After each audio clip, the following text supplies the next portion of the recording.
Honeymoon, लग्नाचा सगळा गोंधळ, नातेवाईकांची गर्दी, फोटो, विधी या सगळ्यातून शेवटी तो दिवस आला, जेव्हा आदित्य आणि सायली पहिल्यांदाच खऱ्या अर्थाने एकटे होते.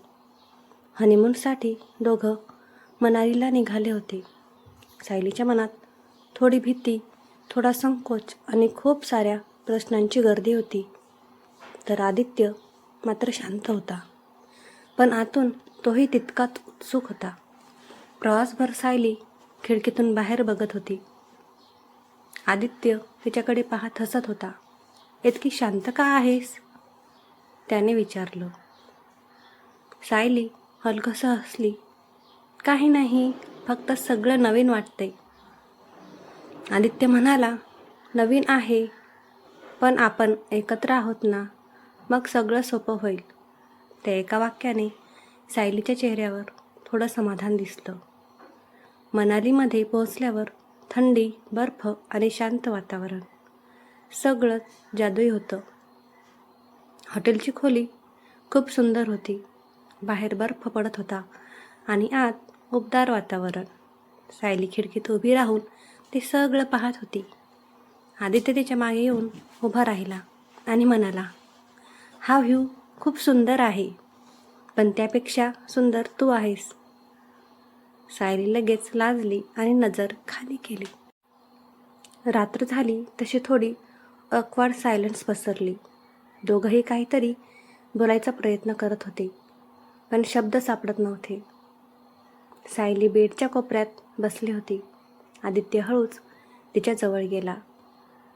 तिचा हात हलकासा धरला आणि म्हणाला, सायली, घाबरतेस का? ती थोडीशी मान हलवली. आदित्य हसत म्हणाला, घाबरू नकोस, आपण घाई करणार नाही. आधी एकमेकांचे फ्रेंड बनूया. त्या शब्दांनी सायलीच्या मनातली भीती कमी झाली. त्या रात्री त्यांनी फक्त गप्पा मारल्या. चाइल्डहूड, ड्रीम्स, फ्युचर आणि कधी हसत हसत रात्र निघून गेली ते कळलंच नाही. दुसऱ्या दिवशी ते फिरायला बाहेर गेले.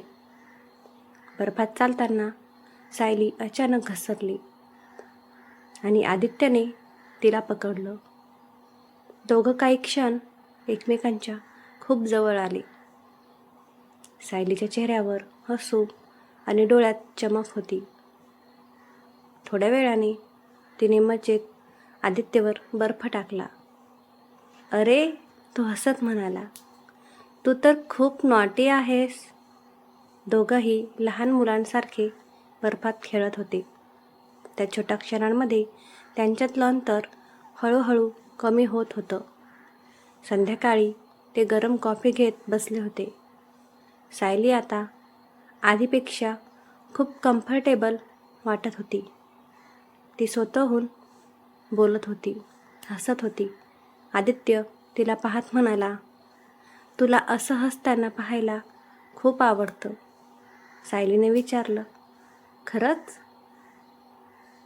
तो म्हणाला, हो, कारण ते माझ्यामुळे आहे.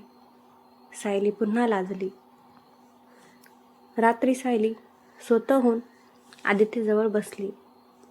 आदित्य, ती हळू आवाजात म्हणाली, तू खूप चांगला आहेस. मला वाटलं होतं हनीमून म्हणजे फक्त, पण तू सगळं इतकं कम्फर्टेबल केलंस.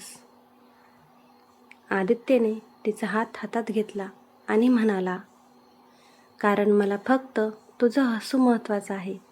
त्या क्षणी सायलीने त्याच्याकडे पाहिलं आणि पहिल्यांदाच तिच्या मनातलं प्रेम स्पष्ट जाणवलं. हळूहळू दिवस पुढे जात होते. सकाळचे वॉक्स एकत्र, ब्रेकफास्ट, फिरणं, फोटो काढणं, छोट्या छोट्या गोष्टीवर हसणं, या सगळ्यात त्यांचं नातं खूप सुंदरपणे वाढत होतं. आता सायली पूर्णपणे बदलली होती. ती कॉन्फिडंट, मोकळी आणि आनंदी झाली होती. आदित्यसाठी ती फक्त पत्नी नव्हती, ती त्याची बेस्ट फ्रेंड बनली होती. एकदा रात्री ते दोघं शांतपणे बसले. बाहेर बर्फ पडत होता. सायलीने डोकं आदित्यच्या खांद्यावर ठेवलं. आणि म्हणाली, आपण इथे आलो तेव्हा मी खूप घाबरले होते, पण आता मला असं वाटतंय की मी माझं खरं घर सापडलं आहे. आदित्य हसला आणि म्हणाला, घर नाही, आपलं वड आहे हे. सायलीने त्याचा हात घट्ट धरला.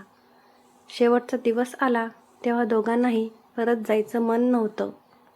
पण आता त्यांना माहिती होतं की हनीमून संपला तरी त्यांचं नातं आता खऱ्या अर्थाने सुरू झालं आहे. ते फक्त नवरा बायको नव्हते, ते एकमेकांचे साथीदार, मित्र आणि एकमेकांचं सगळं काही बनले होते.